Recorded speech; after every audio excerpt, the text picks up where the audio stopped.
Рассказывают, что у одного дровосека умерла жена, оставив ему 7 детей. Дровосек каждый день ходил в лес и с утра до ночи работал, но жил в большой бедности. Ведь лес, какой бы большой он ни был, со временем редел, а лесорубов становилось все больше и больше. Однажды он возвращался из леса и вел осла, нагруженного дровами. Немного дров удалось ему нарубить в этот день. Вдруг слышит какие-то голоса, которые, казалось, доносятся из-под земли. Удивился он и пошел на эти голоса, посмотреть, кто это разговаривает, и наткнулся на заброшенный колодец. Заглянул в него и на самом дне увидел человека, змею, мышь и льва. «Спаси меня, о брат!» — взмолился человек. «Жалься надо мной и вытащи отсюда, не то я пропаду, ведь я брат твой, человек, и желаю тебе только хорошего. Не дай же мне погибнуть». Не успел дровосек и словом молвить, как змея говорит: «Не вздумай спасать человека, яд его жалит сильнее моего. Спаси меня и только меня, я пригожусь тебе. Если тебе будет угрожать смерть, я спасу тебя». «Но как же так?» — отвечает дровосек. «Как я могу оставить в беде своего брата и спасти тебя, змею? Да и какая польза от тебя?» «Что верно, то верно, это человек, сын людей, как и ты», — ответила змея. «Но знай, если ты его спасешь, он когда-нибудь причинит тебе вред. Вытащи меня, и отдам тебе в знак благодарности немного своей чешуи. Когда тебе будет угрожать опасность или смерть покажет свои когти, сожги эту чешую, и я мигом откликнусь на твой зов и выручу тебя». Дровосек рассмеялся. «Может быть, все это и так, но зачем так далеко загадывать? Кто может знать, предашь ты меня или нет? Знаешь, чего я боюсь? Вытащу я тебя, а ты вместо благодарности меня ужалишь». Змея клялась и божилась, что ни за что не обманет Спасителя. «Как же я могу предать того, кто спас меня?» — убеждала она. «Люди так могут поступать, а мы, змеи, никогда». «Не оставляй меня!» — снова закричал человек. «Ведь человек человеку, что родной брат. Помогай друг другу — наш долг». Тут вмешался лев. «О, дровосек, берегись человека! Он наверняка принесет тебе вред, если ты его спасешь. И не думай вытаскивать его. Вытащи лучше меня, я тебе пригожусь, ведь я царь леса. Никто не сравнится со мной в силе. Я никогда не предаю тех, кто помогает мне. Клянусь, я не только не причиню тебе зла, а отплачу тебе добром». «Как же ты это сделаешь?» «Дам я тебе несколько волосков из моей гривы. Как только будет тебе угрожать смерть или какая-нибудь опасность, сожги их, я немедленно явлюсь и выручу тебя из беды. Но я предупреждаю тебя, не доверяй человеку». «Как ты можешь его слушать?» — вскричал человек. «Он все врет. О, брат мой, молю тебя, спаси меня!» Тут раздался голос мыши. «Будь осторожен и не думай спасать человека. пользы тебе от него никакой, один только вред. Спасешь меня, и я тебе пригожусь. А как же ты, мышка-малышка, можешь помочь мне? Рассмеялся дровосек. Я дам тебе клочок своего пуха. Если ты будешь страдать и мучиться из-за бедности, сожги его. Я тотчас явлюсь к тебе и наполню твой дом деньгами. Вы, люди, любите деньги, и они тебе, конечно, помогут. Разве не так? Спаси меня, и я пригожусь тебе. Так уж и быть, вытащу-ка я всех вас, решил дровосек. Кинул он в глубокий колодец веревку и первым вытащил человека. Потом властелина леса, затем змею и, наконец, мышь. Все спасенные поблагодарили дровосека и удалились, вручив ему свои подарки. Лев – волоски из гривы, змея – несколько чешуек, мышь – клочок пуха. Пошел дальше своим путем и их спаситель. Однажды, спустя какое-то время, отправился дровосек по дрова. Углубился он в лес, нарубил дров, нагрузил им осла и поспешил домой. Но случилось так, что он заблудился. Солнце уже начало заходить, а дровосек никак не может найти дорогу к своей хижине. И вдруг услышал он рычание. Смотрит, 3 льва окружили его. Вот-вот нападут. Испугался дровосек, весь дрожит от страха, не знает, что делать. И вспомнил он тут про волоски из гривы спасенного льва. Вынул их из мешка и поджег. Не успели они сгореть дотла, как раздался грозный рык повелителя леса, и все 3 льва замерли на месте. Явился лев, которого спас дровосек.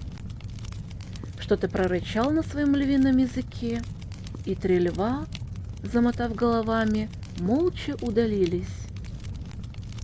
Скоро и спасенный лев исчез в чаще леса, но через несколько мгновений вернулся и кинул под ноги дровосека газель. Разжег дровосек костер, зажарил газель и сытно поел. Лев пристроился неподалеку. Потом дровосек лег спать и проспал до самого утра под охраной льва, а на утро лев вывел его на дорогу, ведущую к дому. Шло время. Дровосек зарабатывал все меньше и меньше, даже не мог прокормить детей. От непосильного труда и забот истощились силы дровосека, и он тяжело заболел. Дома воцарились голод и нужда. Тут и вспомнил дровосек о пушинке, что мышь ему дала. Жег дровосек пушинку, и в тот же миг предстала перед ним мышь. Пожаловался он ей на неудачи и на бедность. Выслушала его мышь и издала какой-то странный звук. Видит дровосек, весь двор его мгновенно заполнился сонмищем мышей. «Братья мои», — обратилась к ним мышь, — «этот дровосек спас меня от неминуемой смерти. Разве мы его не отблагодарим?» «Мы готовы воздать ему старицы», — зашумели мышки. Тогда мышь, которую спас дровосек, предложила прорыть длинный лаз между домом дровосека и казной во дворце царя. Немедля ни минуты все принялись за работу. Мышь попросила дровосека принести немного меду.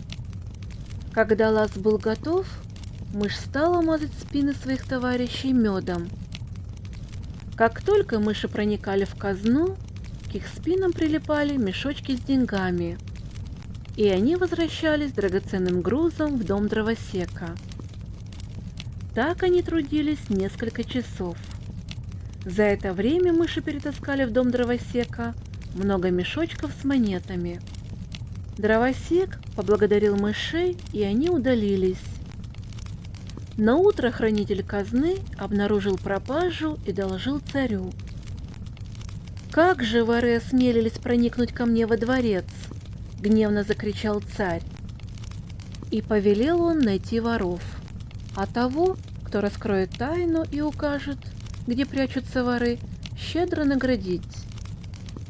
Во все концы страны разъехались гонцы царя. Дровосек остерегался появляться на рынке с золотыми монетами. «Ведь всем известно, что я бедняк», — размышлял он. «Еще начнут расспрашивать, откуда у меня такие монеты. Что тогда отвечать?» Очень обрадовался дровосек, когда случайно встретил человека, которого когда-то вытащил из колодца. Поведал он ему обо всем, что случилось во дворце, и попросил никому о том не рассказывать. Затем дал ему несколько мешочков с монетами, чтобы тот купил себе все, что хочет из еды и вещей, а заодно и ему дровосеку. Но, прослышав о щедрой награде, обещанной царем за поимку вора, этот человек поспешил во дворец и донес на своего спасителя. Привели дровосека во дворец, предстал он перед царем, низко склонился и поцеловал землю у его ног. «Как же ты осмелился, презренный, обворовать мою казну?» — закричал гневно царь. «Клянусь Богом, о повелитель, в жизни своей не украл я ни крошки. Я честный человек и тружусь с утра до ночи, чтобы прокормить себя и детей». «Ты лжешь!» — еще пуще гневается царь. «Вот этот человек донес на тебя», и царь указал на человека, которого когда-то спас дровосек. «Ты дал ему несколько мешочков с золотыми монетами. А знаешь ли ты, негодный, что они украдены у меня? Отруби мне голову, повелитель, если я тебе хоть словом солгал. Или же докажи, что я хоть малость украл из твоего дворца. Ну, тогда скажи, как у тебя оказались эти мешочки с золотом?» «Так слушайте же, о повелитель. Спас я однажды от смерти мышь, и дала она мне клок своего пуха, чтобы я сжег его, когда мне будет плохо. Когда я вконец обеднел, и мне нечего стало есть, и нечем кормить своих детей, я сжег эту пушинку». И дровосек рассказал царю подробно всю историю с мышами. Подивился царь услышанному и повелел проверить, правду ли говорит дровосек. В казну принесли ворох свежей травы и подожгли. Помещение тотчас наполнилось дымом, и он проник во все щели, в том числе и в тайный лаз, прорытый мышами. Вскоре струйка дыма появилась в доме дровосека. Так царь убедился в том, что дровосек говорит правду. Поднялся он со своего трона и сказал: «Что бы там ни было, не нравится мне, что в моем дворце обокрали казну. Если бы дровосек солгал, то велел бы я казнить его. А раз он рассказал всю правду, и мы знаем, как все случилось, так посадить его в тюрьму на 3 года». В тюрьме дровосека неотступно мучила мысль о детях. Что с ними, не голодают ли? Прошло 3 дня. А от тяжких дум и страданий дровосек едва не лишился рассудка. Но тут вспомнил он о змее, ведь обещала она помочь ему в случае опасности или беды. Уж такая беда пришла, что хуже не придумаешь. Дети голодают, и нет им помощи ни от кого. Вытащил дровосек чешуйки и сжег их. Не успели они догореть, как появилась змея. И я ли не предостерегала тебя против человека? Я ли не говорила, что его яд губительнее моего, и что он принесет тебе зло? Но я пришла не упрекать тебя, а помочь.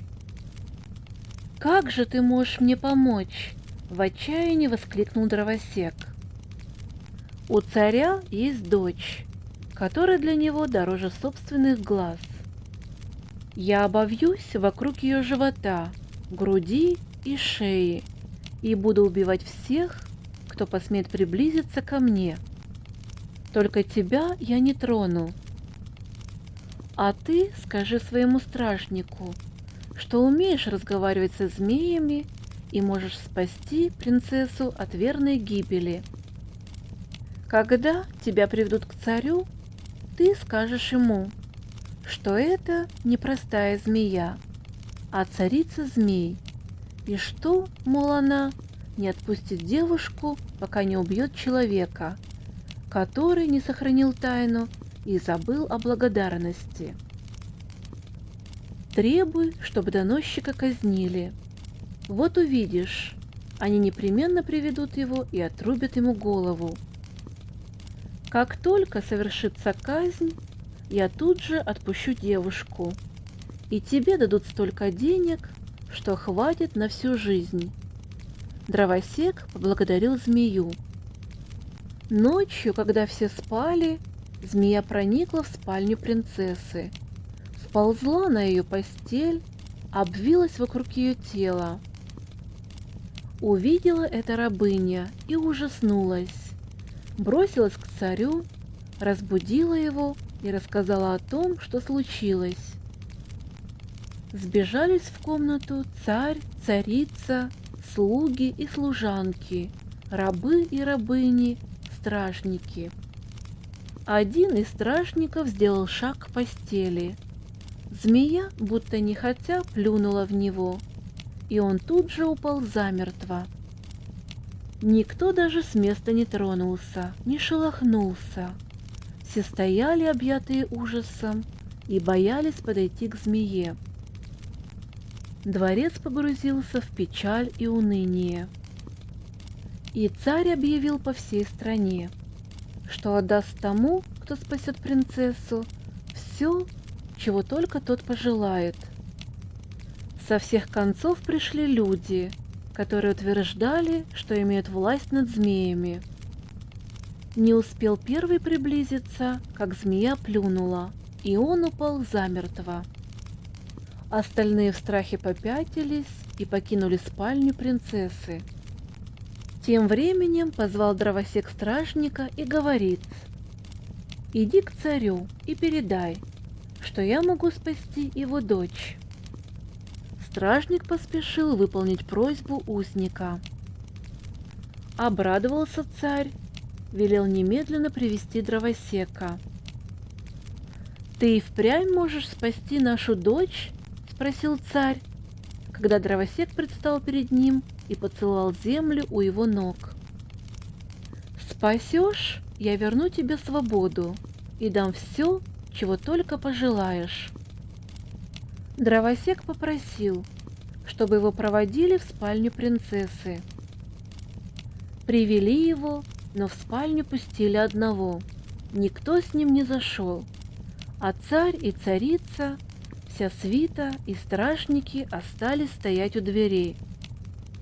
Дровосек смело приблизился к змее, положил на нее руку, подержал немного, а потом повернулся к царю и говорит: «Это не простая змея, а царица змей. Она требует, чтобы убили подлого предателя, который не сохранил доверенную ему тайну и забыл о благодарности. Этот предатель, о повелитель, тот самый человек, который донес тебе на меня». Царь, собственными глазами видевший, как змея убивала всякого, кто к ней приближался, поразился без меры, когда дровосек бесстрашно подошел к ней. Он уже не сомневался в правдивости слов узника и тут же повелел привести доносчика и казнить.